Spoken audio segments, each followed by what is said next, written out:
Hello, I am Brenda Ringwood, and I am your host for the Becoming the Best You TV talk show. This isn't any ordinary TV talk show. It is a show about becoming the best version of yourself. The change is possible if you really want it. We share stories about ordinary people doing extraordinary things, sharing encouragement, hope, and perseverance of overcoming from people from all walks of life who are doing wonderful things. It is our hope that the things they have struggled to overcome will encourage you to step up and do the things that you want to do in life. To step out and be heard. Don't let your past stop you. Don't let fear and doubt and what others say get in the way of your happiness. Stay tuned as we share amazing stories in hopes that your dreams will unfold. And remember to always put your crown on. Wear that crown, because only you rule your kingdom. Hey, it is an unstoppable day. It's Terrence Leftridge, affectionately known as Mr. Unstoppable or Coach T, inviting you to become a part of an experience to help you become the best speaker you can be. Come on and join us at the 8-week Becoming the Best Speaker You Can Be mastermind group. Me and a couple of other coaches, Anthony Russo and Brenda Ringwood and Maud Miller, we are your team to help you get to the next level of your greatness and become the best speaker that you can be. Now, we do that by putting together this membership group where you can get coaching, encouragement, critique, and support to help you move from good to better and to best when it comes to speaking, whether it's as a professional or in your own personal development. Now, we've got a great course over 8 weeks. It's going to help you with the benefits of becoming a speaker, the business of speaking, plus we'll help you craft your signature presentation that you can use in future presentations as you go along your speaker journey. We've got tools, tips, and strategies for new speakers as well as some seasoned speakers to take their message, to take their voice to the next level. Isn't it time that you became the best speaker that you can be? Well, go on over to the link below and sign up for our 8-week mastermind program that's going to be beginning soon. Simply go to www.btbspeaker.com, btbspeaker.com. We're looking forward to having you as part of our mastermind group so that you can become the best speaker that you can be. I'm getting ready to start on a journey that I want you to follow me with. And I'm going to start taking this little tiny pill called V-Burn. And then in my water and even in my tea, because it tastes really good to add to your tea, I'm going to take this stuff called V-Slim. It's from a company called Viseo, who created liposomal technology. What does that mean? Well, they take these products and they wrap them around a fat bubble so your body absorbs them. You're not pooping out your vitamins. So follow me on this weight loss journey. If you want to know more about these products, go over to thingsbybrand.com, send me a message, and I'll be happy to tell you about it.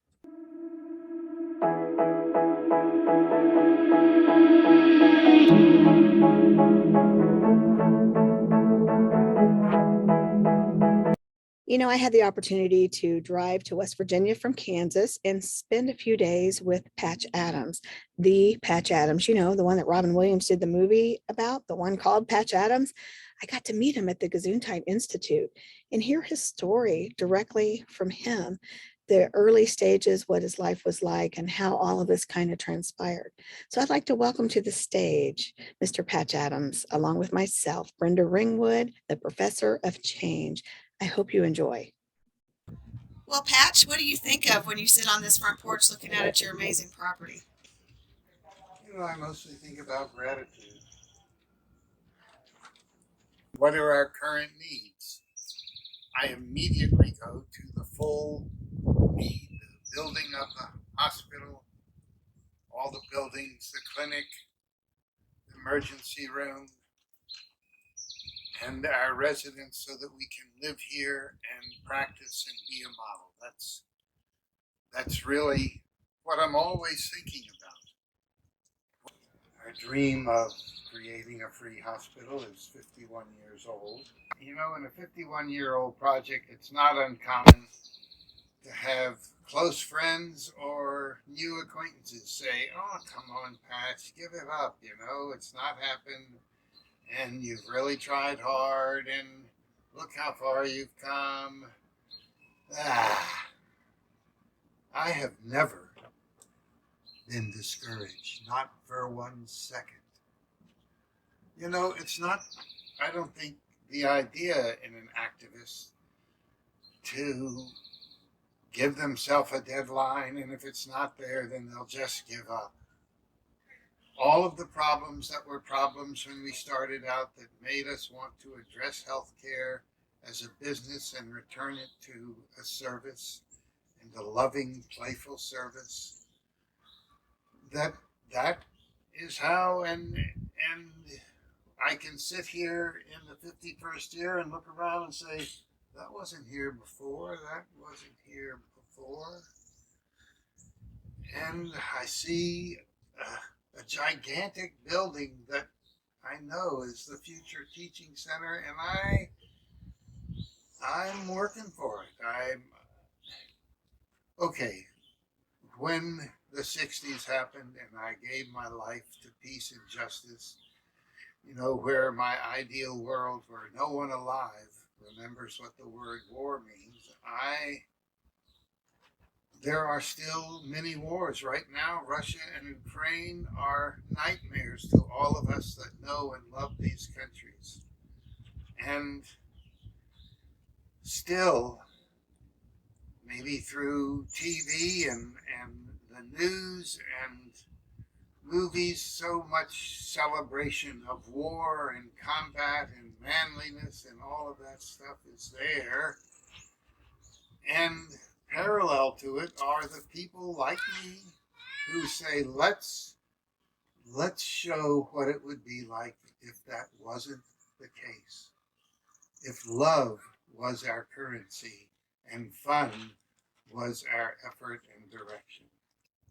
When I talk to somebody donating and wants to know how much is this buying and how much is that buying, I can mention different levels to them, from their $10 donation, and a lot of those kinds of donations go into keeping us running. And that we need, I'm going to say, 4 to 6 figure donations for the completion of the teaching center and the beginning and end of the hospital and residence for all the staff. We really have some miraculous stories of some wonderful people who have truly come a long way in life, that have overcome challenges, but they stepped out and they did the things that they wanted to do, and they grasped the life that they wanted for themselves. And I got to think, well, maybe some of you don't know the reason behind the BTBY movement. What is my story and why this movement is so important to me, why you are so important to me, why your life matters to me, and why I want to see you become the best version of yourself. So I wrote this book, and I had a lot of friends tell me I needed to write it, and I really didn't want to.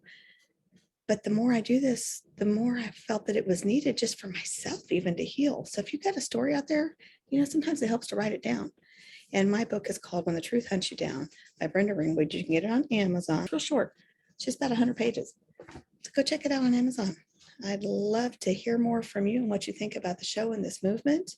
You can always find me at social media at Brenda Ringwood, BrendaRingwood@gmail.com, or at thingsbyBren.com. Hi, it's Bren. We are coming to you from the Gesundheit Institute with Patch Adams, the Patch Adams. And what an experience this has been. The nature here is absolutely beautiful.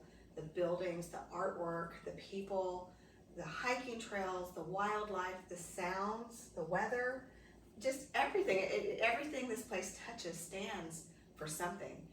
And it is healing. It is therapy.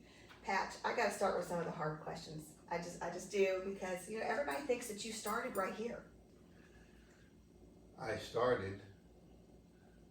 I don't know how far back you want me to go. I entered medical school to be a healer.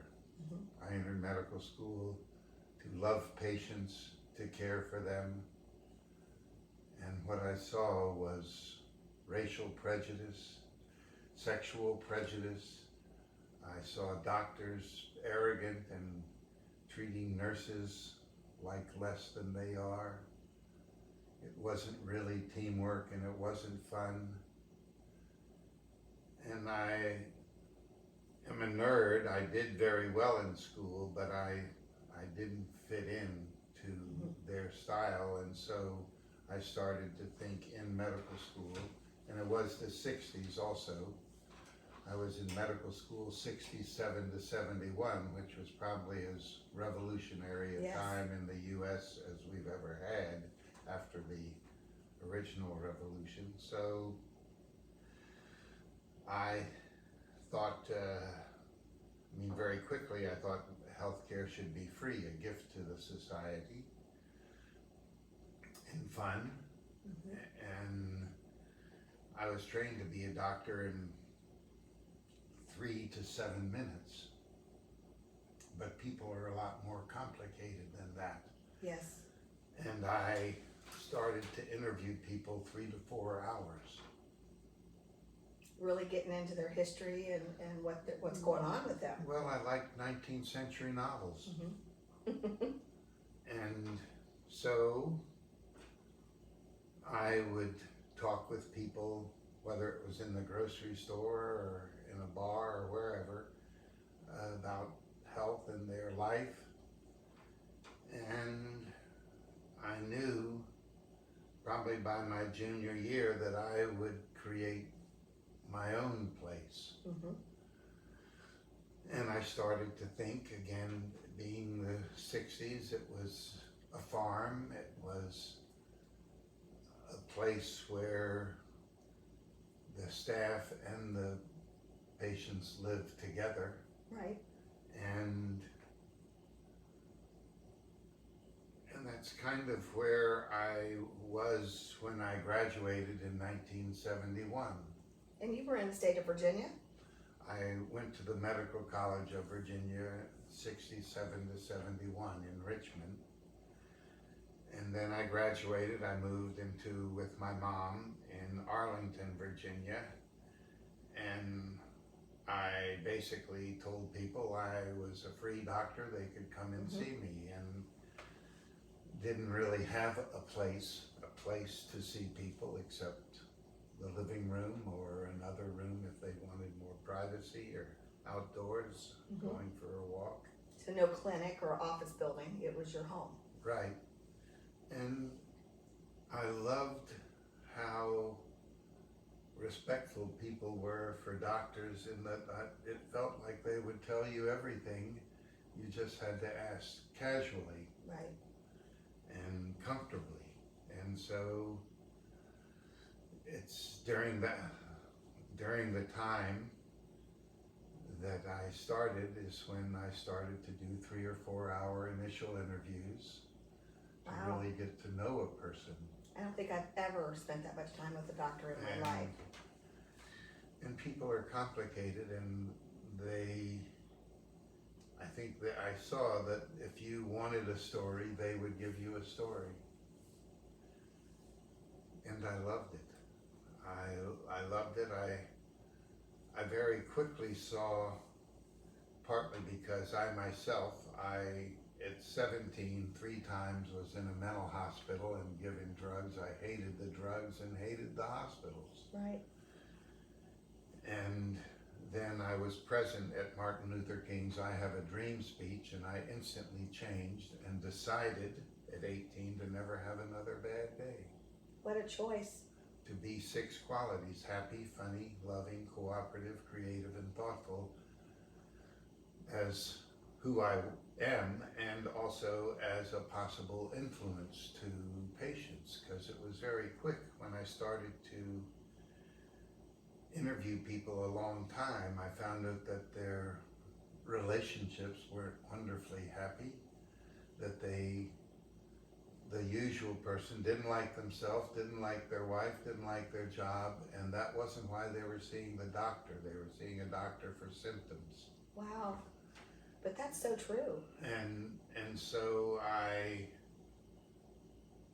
really started to study families, study relationships, and study human history so that I could try to understand what was. It's why I have such a hostility to capitalism and power over hierarchical living. Makes sense. President, vice president, junior vice president, treasurer, secretary, etc. Each one a step above or below somebody Right, else. all the way down to us. Yeah, right, to cleaning staff. Yeah. You know, as a janitor for many years, that's a very important job. It is a very important job. It's a hard job, and it's a thankless job. Nobody wants to appreciate how much work goes into maintaining a space. Right, and it again was a time where I was thinking communal living. I could not believe that a nuclear family, especially one that weren't particularly loving to each other, would live in a house that could hold 15 people. And there was the Vietnam War was going on, and I was very anti-war, anti-racism, and sexism was being acknowledged at that time, and so all of these joined the idea of activism. And so obviously we would have to have a hospital that welcomed all people, regardless of race, creed, and or national origin. And As it should be. And it was interesting, I never got a lecture on wellness, being well, in medical school. It was always disease care. And there was no lectures on diet or exercise. In fact, doctors didn't really pay attention to diet or exercise or relationships or that sort of thing. There wasn't a test you could do. Right. So, and they were often placed on psychotropic medication, which by that time I hated for what it did to me. I don't like it today. And there, the Gesundheit was born in 1971 when I think it was 3 or 4 of us moved into a house while I did my internship at Georgetown University. I didn't do more than an internship, I just couldn't do it anymore. And it was a time when a lot of people my age were looking for something to be part of, and so it's interesting, we went from the first house then to a house called Danville Street in Arlington, and again, there was only 3 or 4 people that lived there, but we were full of people all the time, and we were using words like commune and friendship and trust and those kinds of things were really important, and play. Right. That the adult life wasn't, stress at work, stress at home, stress and stress. You could have some fun. And enjoy it. That fun, especially with the words I chose to be, being around miserable people or living with miserable people was not something I wanted to do. After 12 years of seeing patients, we realized we had no idea how we were ever going to raise money. We had, by that time, did we have 1,000 foundation rejections? Anyway, there was a period where you could have put the rejection letters on the wall and filled a room. And we had refused publicity, but then we went public. I went public because they didn't care about a we. Right. They cared about an I, and so the Washington Post did a front page Sunday style section, a big huge one of me walking on a rope and those kinds of things, slack rope, and I thought we'd be funded right away, and because over this time, medical bill has been the #1 reason you lost your home. Yes, or file for bankruptcy. And and what the hell does the doctor think they've done for the person? So when we stopped seeing patients at 12 years, within a year I felt a real need to care. I really did a lot of encouraging of people writing letters, so I've now answered over 500,000. And you hand do them all. I handwrite them all, exactly. No TV, you don't use a We computer. don't have a TV. I chose not to use a computer because it made young people stupid. I've been healthy. I've done regular exercise, yoga, weightlifting, and aerobics for 40 years. So I'm very fit, and it's been fun. I started clowning before I became a doctor, and a lot was because I was a weird nerd, dweeb, dork, sissy boy. And so manly men would beat me up, and I didn't hit back. So I found if I clowned, people don't hit clowns. So It was a protection mode, kind of. exactly, and it's also really fun. I can go up, I can do this. Yes. Almost no one can do that. And I can do it. One of my props is the world's largest underpants. And I've had 2 presidents of countries in my underpants with me with photos. And Your philosophy on people, can you tell me a little bit about the state of mind and why you do what you do? well, I grew up in a context of hate. Giant racial hatred. Just in the richest country of the world, and it's overeducated country, how is it that it happens? How does anyone hate for color? Right. It's just a shade. That's right. You can get a really dark tan and join the club, and then you start seeing the subtleties and see that it's there about women as well, and it isn't long before you see it about nature. That nature is something you cut down so you can build a big house. Right. Let's see, you asked a question About your mindset of loving people. Yeah. Well, that was my mom. My mom loved people. I never saw her angry or unkind.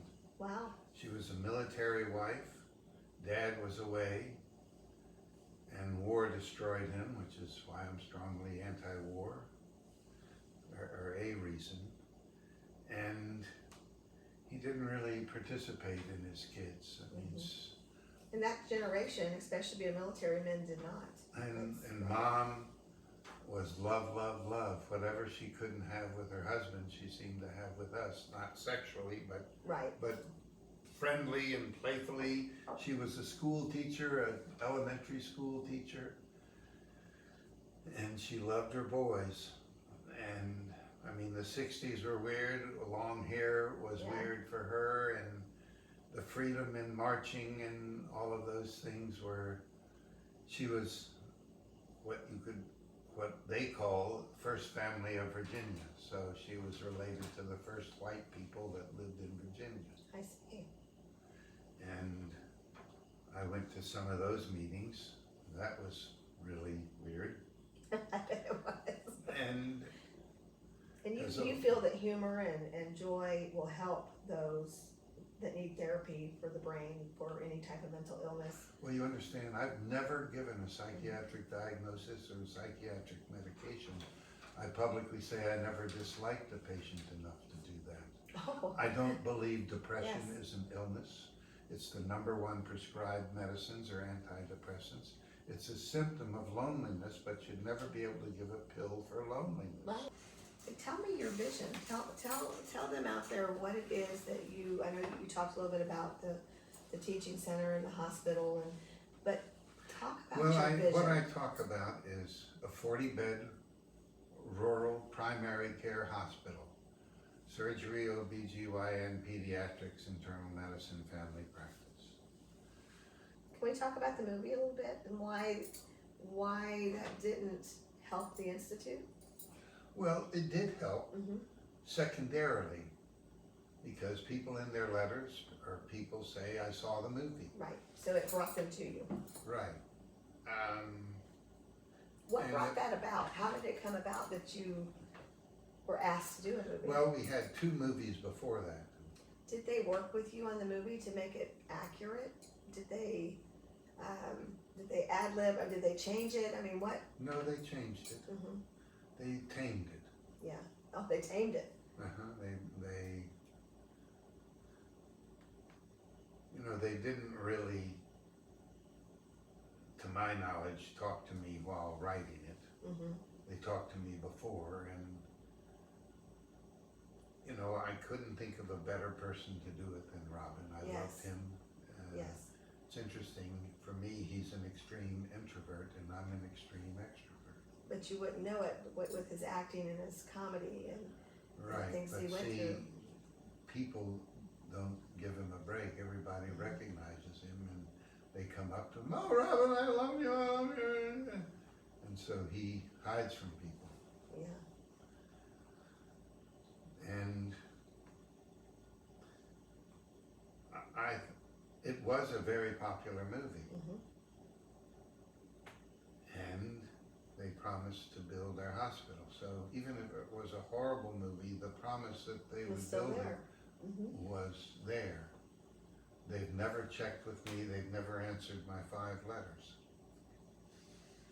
Going, what's going on here? And I think it draws audiences. I mean, a huge number. The movie came out in '98.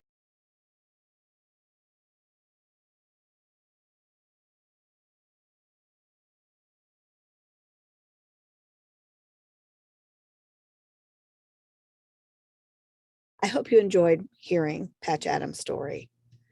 He's got an amazing dream. I've been to the property. It's got great taste. The stuff that he's already got built is very good quality. It's meant to last. I can see his vision when I'm there. If you want to donate, you can go on over to patchadams.org. You can also go check out what's going on his Facebook page at Patch Adams. So thanks for watching. Stay tuned for more episodes of amazing stories from ordinary people doing extraordinary things.